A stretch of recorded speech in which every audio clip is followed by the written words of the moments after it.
Drawing room में mummy papa के साथ पड़ोस में रहने वाले अशोक अंकल और एक अनजान दंपत्ति को देखकर दिव्या चौंक गई।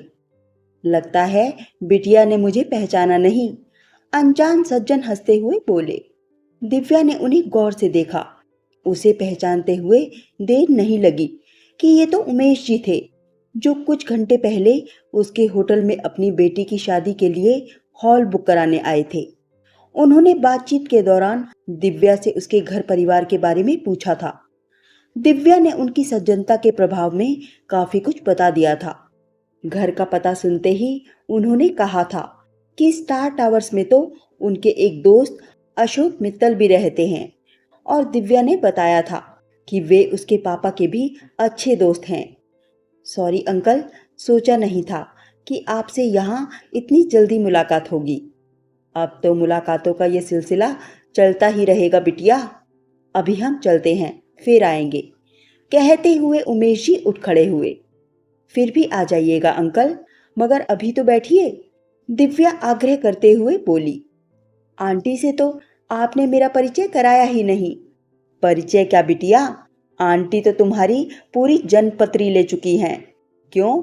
ये आराम से अपने मम्मी पापा से सुनना। अभी हमें जाने दो, घर पर बच्चे इंतजार कर रहे हैं। उनके जाने के बाद दिव्या ने देखा, मेज पर परिवार की कई तस्वीरें बिखरी हुई थी। ये सब क्या है मम्मी? ये सब तेरा अपना किया धरा है दिव्या, मम्मी का कोई कसूर नहीं है, प्रकाश जी ने कहा। मेरा किया धरा? मैंने क्या किया है पापा? दिव्या ने झुंझलाकर पूछा। उमेश जी से बेहद शालीनता और बहुत अच्छी तरह से बातें। दिव्या की मां जया बोली। वो तो मेरी नौकरी का हिस्सा है मम्मी, दिव्या ने बात काटी। मुझे तनख्वाह ही उसी की मिलती है, और अभी जो रुकने को कहा वो आपका सिखाया शिष्टाचार है। खैर, वे यहाँ आए किस खुशी में थे? अपने इकलौते इंजीनियर बेटे समीर के लिए तेरा हाथ मांगने, और आपने फौरन देने का वादा कर दिया, दिव्या चिल्लाई। वो तो हम लड़का देखने के बाद तेरी मर्जी पूछ कर ही करेंगे। फिलहाल मिलने और लड़का देखने में हमें कुछ गलत नहीं लगा, प्रकाश जी ने कहा। अगर लड़का अच्छा नहीं लगा तो मना कर देंगे। ये सुनकर दिव्या ने गहरी सांस ली। वो तो आप शायद नहीं करेंगे, क्योंकि समीर को मैंने देखा है। वो काफी विनम्र और स्मार्ट है। कल आया था हमारे होटल में हॉल देखने। हॉल के साथ ही उसने तुझे भी पसंद कर लिया, और आज बात करने के लिए अपने मम्मी पापा को भेज दिया। कहते हुए जया हंस पड़ी। उसने तो शायद मुझे देखा भी ना हो मम्मी, क्योंकि उसने आते ही मेरे सहकर्मी विकास से बात की थी। वो तो सिर्फ बैंक्वेट हॉल को देखने और उसका किराया पता करने आया था, और विकास से जरूरी जानकारी लेकर तभी चला गया था। उस समय मैं विकास की बराबर वाली सीट पर बैठी थी, इसीलिए मेरा उसे देखना या उसकी बात सुनना नॉर्मल था। यानी लड़का तुझे पसंद आया? आप भी कमाल करती हैं मम्मी। होटल में मेरे साथ एक से बढ़कर एक स्मार्ट लोग काम करते हैं। 5 सितारा होटल में आने वाले सभी स्मार्ट ही लगते हैं, और मैं सबको पसंद करने लग गई तो हो गई छुट्टी। एक बात और, प्रोबेशन पीरियड में आप मेरी शादी की बात सोच भी कैसे सकती हैं? अरे बेटा, तेरे पापा ने तो उमेश जी को ये भी बताया था कि हमारे बेटे सौरभ की गैर हाजिरी में हम बेटी की शादी की बात सोच भी नहीं सकते, और सौरभ अगले साल के अंत से पहले नहीं आ सकता। तो उन्होंने कहा कि उन्हें भी कोई जल्दी नहीं है। पूरी बात बताओ न जया, कि उमेश जी ने साफ कहा कि बेटी की शादी करने के तुरंत बाद बेटे की शादी करने लायक उनकी हैसियत नहीं है। लेकिन दिव्या अच्छी लगी, इसलिए हमसे बात करने चले आए, इस उम्मीद से कि शायद हम कुछ समय बाद शादी करने के लिए मान जाएं। वैसे बेटा, हमें वे काफी सुलझे हुए लोग लगे, इसलिए हमने उन्हें सपरिवार बुलाया है। लड़के की सहूलियत के हिसाब से आएंगे वो किसी दिन। ये भी बता दिया ना पापा कि मुझे उनके लड़के की सहूलियत के हिसाब से जब चाहे तब छुट्टी नहीं मिलेगी। अपनी छुट्टी का दिन और घर आने का समय वो तो तू खुद ही उन्हें बता चुकी है बेटा, कहकर जया और प्रकाश जी हंसने लगे। दिव्या मुंह बनाती हुई अपने कमरे में चली गई। अगले सप्ताह उमेश जी पत्नी और बेटी बेटे के साथ आए। दिव्या को पापा से सहमत होना पड़ा कि वे काफी सुलझे हुए लोग हैं। समीर ने उससे साफ कहा कि वो दहेज में कुछ नहीं लेगा और दिव्या को अपने शौक उसकी या अपनी सीमित आय में ही पूरे करने होंगे। इकलौता बेटा है, इसलिए माता पिता के प्रति उसकी कुछ जिम्मेदारियां हैं। उन्हें छोड़कर ना तो वो ज्यादा पैसे के लालच में विदेश जाएगा और ना ही तरक्की के लिए किसी दूसरे शहर में। दिव्या को इसी शहर में उसके माता पिता के साथ रहना पड़ेगा। दोनों ही शर्तें दिव्या को मंजूर थी, क्योंकि उसके माता पिता भी ये शहर छोड़कर जाने वाले नहीं थे। यहाँ रहते हुए वो बराबर उनका ख्याल भी रख सकेगी और समीर का संयुक्त परिवार होने से जरूरत पड़ने पर अपने मम्मी पापा के पास आकर रहने में भी उसे आसानी रहेगी। सारी बातों पर आपसी सहमति होते ही जल्दी ही दोनों की सगाई हो गई। सगाई होने के बाद भी समीर का व्यवहार बहुत ही सौम्य और शालीन था। वो दिव्या को फोन करता था, उससे मिलने आता और घुमाने भी ले जाता था, लेकिन दिव्या की सहूलियत के हिसाब से। उसका कहना था कि प्रोबेशन पीरियड पूरे करियर की नींव है। अगर वो पुख्ता हो गई तो बुलंदियों को छूना मुश्किल नहीं होगा। दिव्या का भी यही सपना था, होटल के सबसे बड़े ओहदे को पाना। और समीर जैसे समझदार जीवन साथी के साथ अब ये मुश्किल भी नहीं लग रहा था। दिव्या के प्रोबेशन पीरियड पूरे होने से कुछ दिन पहले सीढ़ियों से गिरने के कारण जया के दाहिने कंधे की हड्डी कई जगह से टूट गई। कई घंटे के ऑपरेशन के बाद कंधे को जोड़ तो दिया गया, लेकिन डॉक्टर ने उन्हें आराम और एहतियात बरतने को कहा था। मां के फ्रैक्चर की खबर सुनते ही दिव्या की बड़ी बहन विजया भी आ गई थी। उसके रहते दिव्या काम पर जाती रही, लेकिन विजया अपना घर और छोटे बच्चे छोड़कर कितने दिन तक रुक सकती थी।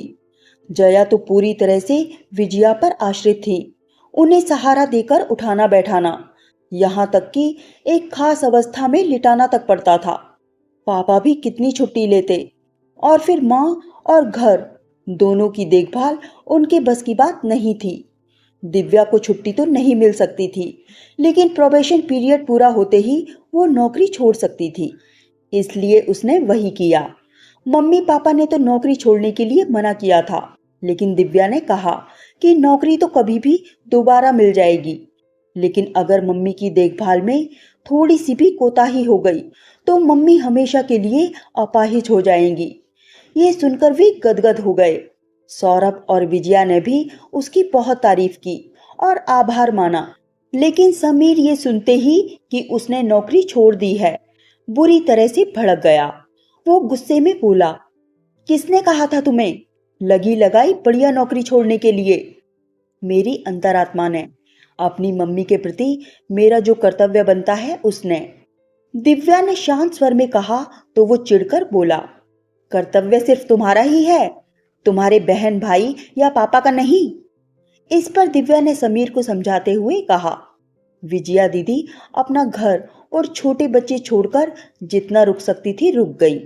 सौरभ भैया स्कॉलरशिप पर पीएचडी कर रहे हैं, इसलिए बीच में छोड़कर नहीं आ सकते, लेकिन पार्ट टाइम जॉब करके वो पैसा भेज रहे हैं।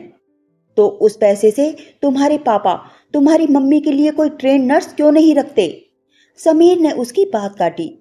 नर्स तो है ही समीर, लेकिन उस पर नजर रखने और मम्मी की हिम्मत बनाए रखने के लिए परिवार के किसी सदस्य का हरदम उनके साथ रहना जरूरी है, और फिलहाल ये काम मैं ही कर सकती हूँ। 5 सितारा होटल की नौकरी छोड़कर? अरे तुम्हारे पास दिमाग नहीं है क्या?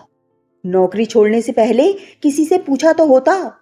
जरूर पूछती समीर, अगर कोई गलत काम कर रही होती तो। मम्मी के बिल्कुल ठीक होने के बाद मैं फिर से नौकरी की तलाश कर लूंगी। वैसे ये होटल भी मैं दोबारा ज्वाइन कर सकती हूँ, लेकिन उसी पोजीशन और उसी तनख्वाह पर जिस पर तुम कल तक थी। समीर ने तल्ख स्वर में कहा, अगर 6 महीने के बाद भी ज्वाइन किया तो जानती हो कितने का नुकसान होगा? समीर की बातें सुनकर दिव्या का मन एक अजीब से अवसाद से भर उठा। वो सोचने लगी कि कमाल का आदमी है ये, मानवीय संवेदनाओं को ये पैसे से तोल रहा है, लेकिन कुछ बोली नहीं। हालांकि मम्मी के आईसीयू में रहने के दौरान समीर बराबर पापा के साथ रहा था। और उन्हें सौरभ की कमी महसूस नहीं होने दी थी। उसके घर वाले भी परिवार की तरह उन सब के लिए खाना लाते थे, जया को तसल्ली दिया करते थे। ये सब देखकर प्रकाश जी और जया बहुत खुश थे कि दिव्या को इतना अच्छा घरवर मिला है। उस समय तो दिव्या को लगा कि नौकरी का ज्यादा अनुभव होने के कारण शायद समीर को मालूम होगा कि नौकरी की प्राथमिकता की क्या अहमियत है। मगर इस समय दिव्या की प्राथमिकता तो अपनी माँ की देखभाल और सेहत थी। समीर रोज ही शाम को जया को देखने आया करता था, लेकिन उस दिन के बाद वो नहीं आया और ना ही उसने फोन किया।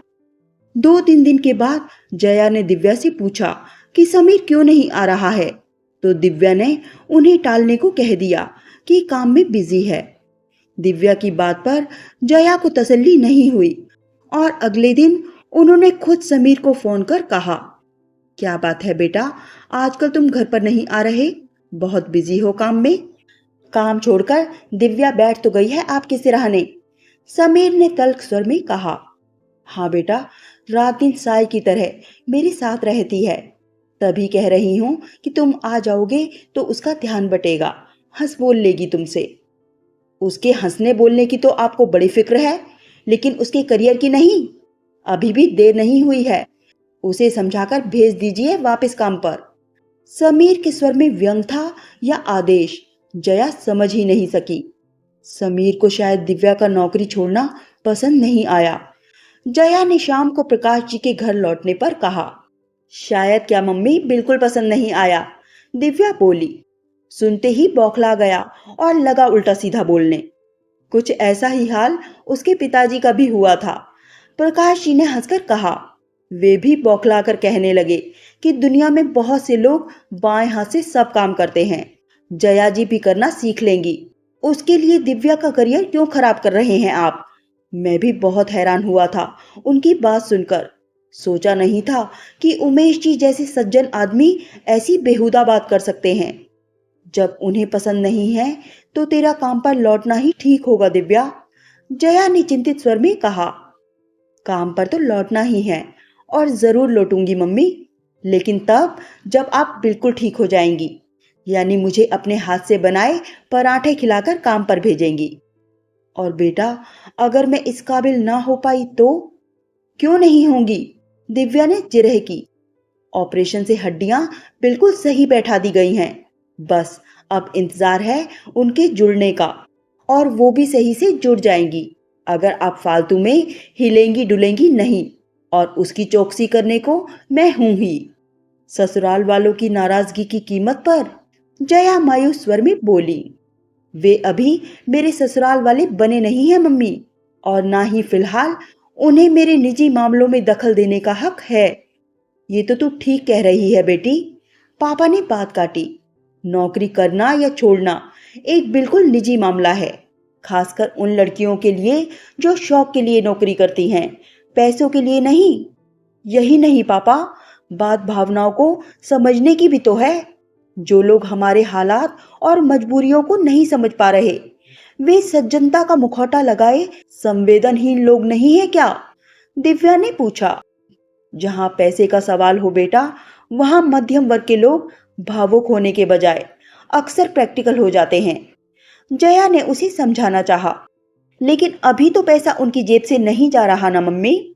दूसरी बात ये कि उन्होंने आपको बताया था कि अपने काम के प्रति मेरी लगन देखकर वे आपसे मेरा हाथ मांगने आए थे। फिर अब अपने कर्तव्य या माँ की देखभाल के प्रति मेरी लगन से उन्हें तकलीफ क्यों हो रही है? दिव्या ने फिर पूछा। कभी मौका देखकर समीर से पूछ लेना, प्रकाश जी ने टालने के स्वर में कह तो दिया, लेकिन उमेश जी और समीर का व्यवहार उन्हें भी नॉर्मल नहीं लगा था, और वे भी जानना चाहते थे कि कहीं उन लोगों ने दिव्या के रूप गुण की बजाय उसकी तगड़ी तनख्वाह से प्रभावित होकर तो रिश्ता नहीं किया था। उसके बाद समीर या उमेश जी ने उन्हें कोई फोन नहीं किया। जया चाहती थी कि उन लोगों से बात की जाए, मगर दिव्या नहीं मानी। परेशानी हमारे घर में है मम्मी, इसलिए उन लोगों को हमारी खैर खबर पूछनी चाहिए, और अगर वे लोग मेरे नौकरी छोड़ने से नाराज हैं तो भूल जाइए कि मैं उन लोगों की खुशी के लिए आपके ठीक होने से पहले नौकरी ज्वाइन करूंगी। इसलिए बेहतर है कि अभी हम चुप रहें। दिव्या ने मजबूत स्वर में कहा। जया और प्रकाश जी दिव्या से सहमत तो थे, लेकिन फिर भी उन्हें ये सब ठीक नहीं लग रहा था और वे किसी भी तरह उन लोगों का हालचाल जानना चाहते थे। इसलिए प्रकाश जी एक दिन अशोक मित्तल से मिलने के लिए उनके घर गए। कुछ देर अशोक से इधर उधर की बातें करने के बाद उन्होंने उमेश जी का जिक्र छेड़ा। यार क्या बताऊं, कंधा तो भाभी जी का टूटा, मगर उम्मीदें और दिल उमेश के परिवार के टूट गए। अशोक ने गहरी सांस लेकर कहा, असल में अपने मध्यम वर्ग को आदर्शवादी बनना रास ही नहीं आता। ईमानदारी से नौकरी करते हुए उमेश ने अपने बच्चों को हैसियत से बढ़कर उच्च शिक्षा दिलवाई। लड़की की शादी में खर्च भी दिल खोलकर किया और ये फैसला भी किया कि लड़के की शादी में दहेज नहीं लेगा, किसी अच्छी नौकरी वाली लड़की को ही बहू बनाएगा। समीर भी अपने काम के प्रति समर्पित लड़की से ही शादी करना चाहता था, ताकि घर में उसकी मां की सत्ता बरकरार रहे और बीवी की तगड़ी तनख्वाह भी आती रहे। दिव्या से मिलने के बाद उस परिवार को अपना सपना साकार होता लगा, लेकिन भाभी जी ने अपने कंधे के साथ ही उनका सपना भी चकनाचूर कर दिया। भाभी जी का कंधा तो खैर सही इलाज से जुड़ गया है, मगर उमेश के परिवार के सपने को जुड़ने में समय लगेगा। वो क्यों? प्रकाश जी ने पूछा तो वो बोले, क्योंकि समीर को एक बेहद करियर माइंडेड लड़की चाहिए। हालांकि इस बीच उसे दिव्या से प्यार भी हो गया है, लेकिन उसे लगता है कि दिव्या अपने करियर के प्रति नहीं बल्कि घर परिवार के प्रति ज्यादा समर्पित है। उसका कहना है कि घर परिवार में तो परेशानियां आती ही रहेंगी, खासकर बाल बच्चे होने के बाद। इसलिए दिव्या जब तक छुट्टी लेकर या तो अपनी तरक्की के अवसर खराब किया करेगी या नौकरी छोड़ दिया करेगी। और ये बात समीर को हजम नहीं होगी। प्रकाश जी ने उनकी बात काटी। बिल्कुल, मैंने उसे समझाया है कि यह कोई गंभीर समस्या नहीं है। ऊंचे पद पर पहुंचने के बाद हर कोई प्रैक्टिकल हो जाता है। दिव्या भी हो जाएगी। वो मेरी इस बात से तो सहमत है। हो सकता है समीर सहमत हो, लेकिन दिव्या जैसी संवेदनशील लड़की प्रैक्टिकल होते हुए भी कभी भी समीर जैसे हृदयहीन इंसान के तिकड़मी विचारों से सहमत नहीं होगी और ना ही तालमेल बिठा पाएगी। प्रकाश जी ने घर लौटते हुए सोचा, और इसके लिए मैं और जया कभी भी दिव्या पर दबाव नहीं डालेंगे। प्रकाश जी मन में चल रही इस उथल पुथल के साथ घर पहुंचे तो दिव्या अपनी मां की देखभाल में लगी थी। जया ने धीमी आवाज में पूछा, क्या हुआ? अशोक जी से समीर और उसके परिवार के बारे में बात हुई? इस पर प्रकाश जी ने अशोक जी से हुई सारी बात बता दी। सारी बातें सुनकर दिव्या ने एक गहरी सांस ली और बोली, मम्मी, मुझे लगता है कि अब बात आगे बढ़ाने का कोई मतलब नहीं है। समीर और उनके परिवार की सोच मेरे जीवन और परिवार के प्रति जो मेरे कर्तव्य हैं उनसे मेल नहीं खाती। मैंने ये महसूस किया है कि हमें ऐसे जीवन साथी की जरूरत होती है जो ना सिर्फ हमारी उपलब्धियों से बल्कि हमारे फैसलों और भावनाओं से भी जुड़े। ये तो अच्छा हुआ कि शादी होने से पहले ही हमें उन लोगों की सोच पता चल गई। अगर शादी के बाद मैं किसी भी वजह से ये नौकरी छोड़ देती तो ये लोग तो मेरा जीना ही हराम कर डालते। प्रकाश जी, जो पास में बैठे चुपचाप सब सुन रहे थे, गंभीरता से बोले, तू सही कह रही है बेटा। जीवन साथी तो वो होना चाहिए जो हर हालात में साथ खड़ा हो, न कि अपने स्वार्थ या अपेक्षाओं के आधार पर रिश्तों को तौले। अपने पिता की बात सुनकर दिव्या मुस्कुराई और अपनी मां के हाथ को थामते हुए बोली, मम्मी, फिलहाल तो मैं पूरी ईमानदारी से आपकी देखभाल का संकल्प लेकर बैठी हूँ। नौकरी, करियर ये सब फिर से हो जाएंगे, लेकिन अभी आपकी देखभाल और सेहत मेरे लिए सबसे ऊपर है। ये सुनकर जया की आंखों में आंसू आ गए और उन्होंने धीरे से कहा, मुझे तुम पर गर्व है बेटा। फिर मजबूत स्वर में दिव्या ने कहा, पापा, आप उन लोगों से इस रिश्ते के लिए इनकार कर दीजिए। वो लोग अपने बेटे के लिए मुझसे बेहतर कोई और लड़की देख सकते हैं। प्रकाश जी ने अशोक को फोन कर इस रिश्ते के लिए इनकार कर दिया। दिव्या ने अपनी माँ की देखभाल करते हुए अपनी जिंदगी को नए सिरे से शुरू करने का फैसला लिया। उसकी प्राथमिकताएं अब स्पष्ट थी और उसने तय किया कि जो इंसान उसे समझेगा और उसकी भावनाओं की कद्र करेगा, वही उसके जीवन का सच्चा साथी बनेगा। और इस तरह दिव्या ने अपने जीवन के एक महत्वपूर्ण मोड़ पर सही फैसला लेकर अपने भविष्य के लिए एक नई राह चुन ली।